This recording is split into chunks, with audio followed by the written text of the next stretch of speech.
How important is it for us to have these conversations in 2019? Important?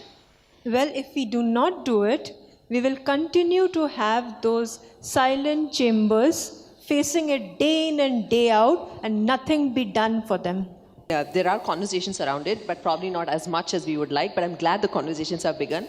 And I hope in 10 years from now, this is not a topic at a panel. I hope, I hope 10 years from now, it's not an issue anymore where we have to address it and talk on. Where it's just common sense. It's a way of living. It has to be natural. These are things that have to come naturally to all of us. Can we talk about body language at the workplace? And I think this is something a lot of people have been talking about recently. After the entire Me Too movement kicked in, something as simple as knowing what is the right touch and the wrong touch. Can we please talk about that? Very specifically to the workplace. There is no touch. There's no touch at all. As per the law, there is no touch. Okay? So you can go into a workplace saying, hey, you know what, I'm really good friends with this person, and so what if I hug that person? All right? So someone you don't really know very well comes and sees that behavior and hugs you too, and then you say, no, this is not right. Where do you draw the line? So as per the law, I'm sure everyone should be aware, there is no touch. Is this just in India or across the world? Since she mentioned the law, right, it mentions even a connotation which has a sexual connotation is against, it's going to go against, it can be taken as an offense. It is already an offense. Okay. A connotation is an offense. Touch is a physical part which is crossing many borders. It is a big offense. So forget being physical, just speech is... Absolutely. Okay. Anything, even sexual lewd a remark, a joke which is sexually charged, somebody saying to somebody, you're hot, everything. You're not allowed to do that kind of stuff. Shalini, would you like to add to that, or... I think they're more, subject experts in this matter. But of course, I think venture capital and entrepreneurship, as an industry itself, has gone through its own shares of conversations around this, right? I think it could be to do with women entrepreneurs getting funded, conversations around why are they not enough. We see women VCs in the industry. So there have been a lot of conversations around it, right? And but of course, things are changing, and it's not been, what it was before. But, like I always say, we see women, we see roles have probably been what, say, medicine or engineering was to women 30 years ago, right? And I think it's slowly becoming an industry which is accepted for women to have as a profession. So you're seeing more and more people coming. But of course, there are different kinds of, I don't want to use the word harassment, but yeah, something of that sort where it's like, not enough women are getting funded, and how do we ensure that there's opportunities for all? And so I would call it more like mentally or harassed. A lot of people feel that, but it's definitely better than before, because as in when you see more and more women coming into being in VC and become investors, they ensure that women are getting their share. But when I say that, it's not because that person's a woman, but at least gender is not a criteria that's taken into consideration when you're making an investment decision. So because a lot of them are like, oh, you fund, 2 years later she becomes a mother, can she manage between the house responsibilities? But to be honest, I've also seen that within our own portfolio companies, men have also had founder splits and stuff like that for different reasons, and some of them are family reasons.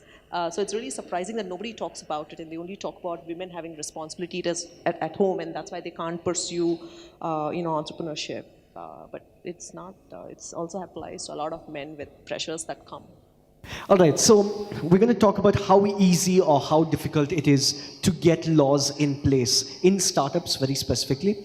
And if you could talk about government organizations and give your 2 bit about it, we'll start with startups. How easy or difficult is it to have these conversations and to put legal rules and ways of doing things at work?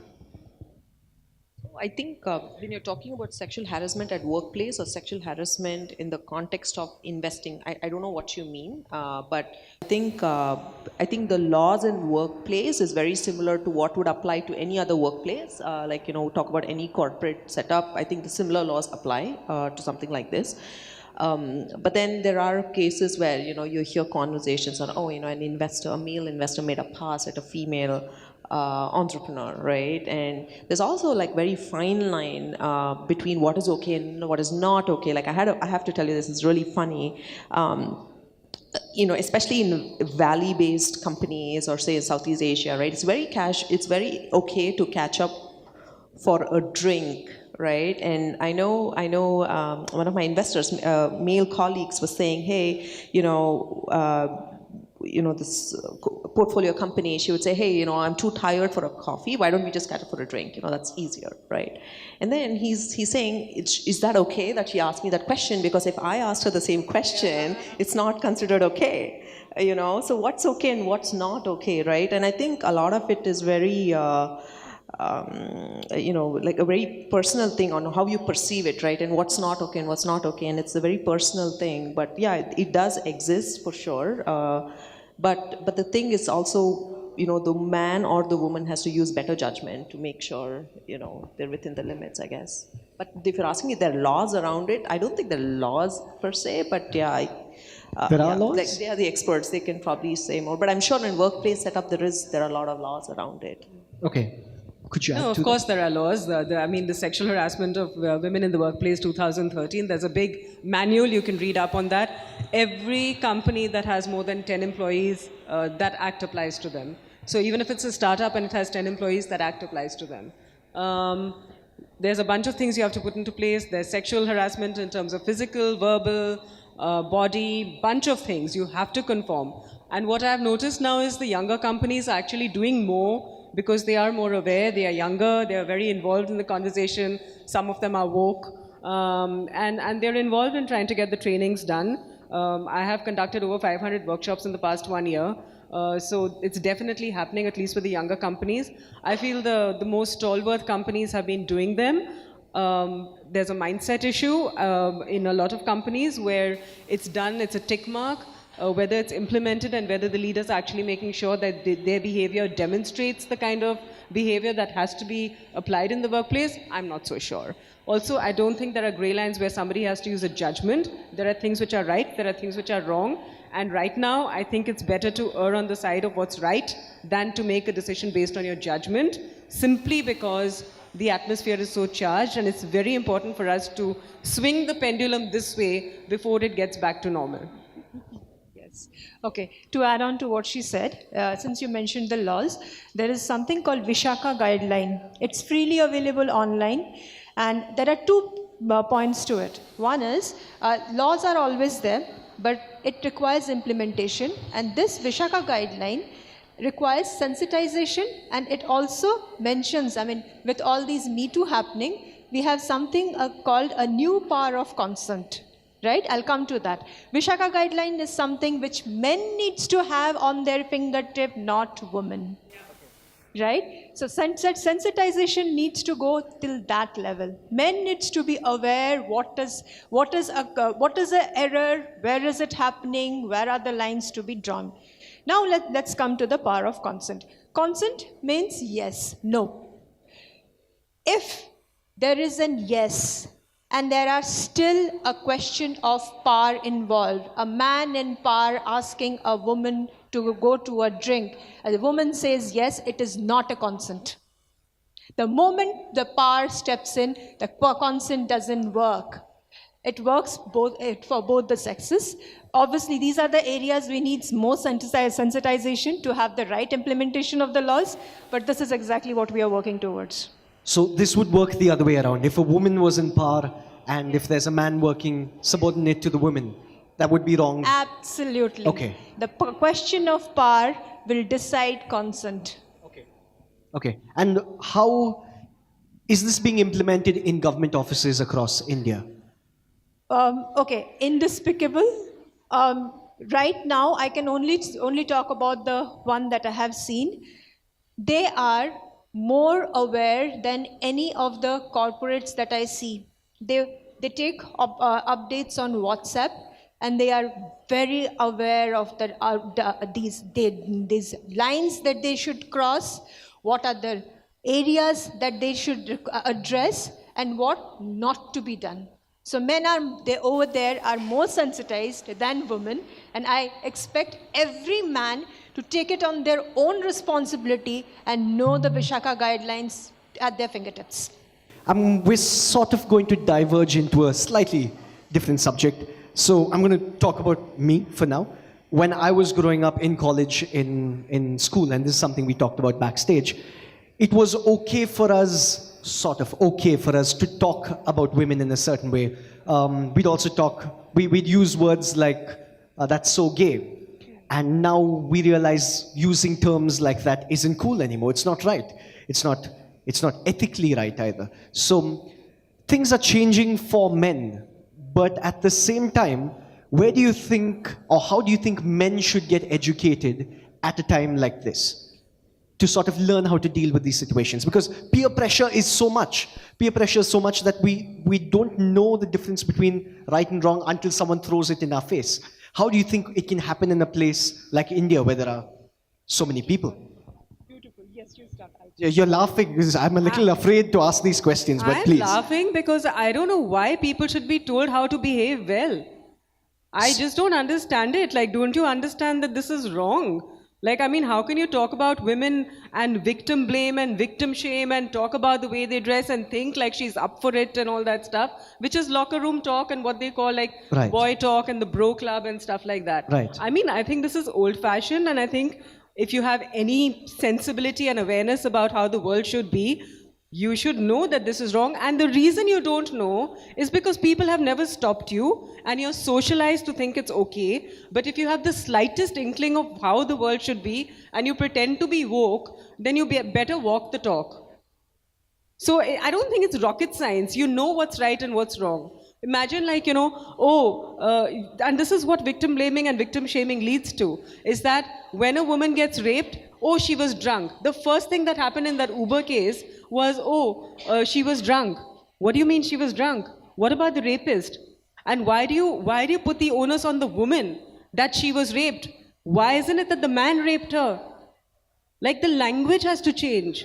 The way we approach things has to change. Well, something as simple as when you mentioned no touch at all at the workplace, that sort of surprised me because I come from the entertainment industry where touch is a regular thing at all times. And as per the law, it's not allowed. Exactly. So I didn't know that until I sat on this panel with Yeah. you. So how can people like me, even forget the rural areas, people in the urban cities, how can we have access to all of this? What is the most effective way to get it across It's to out us? there. It is Okay. out there. I mean, if you have been following the Me Too movement and you're an ally and you want to understand what you're doing wrong, read up on the Vishaka guidelines. It's very simple. Vishaka guidelines. It's called the prevention of sexual harassment against women. Okay. Yeah, it's called the prevention of sexual harassment in women. It's 2013 Act. Read it up. It's all over the net.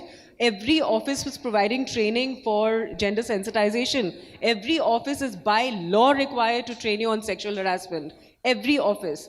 If they have more than 10 people, they are required by law to undergo, to get its employees to train about what sexual harassment is, what constitutes sexual harassment, where the committee is, who is in charge of the committee, how to approach the committee, the confidentiality around the committee. It's all there. If you don't know it, your company is doing you a disservice. Absolutely. I would want to add on to what Yes, you please. said. Yes, please. Demonetization seek liya, GST seek liya, you'll learn how to be good. It's easiest. Something as simple as that.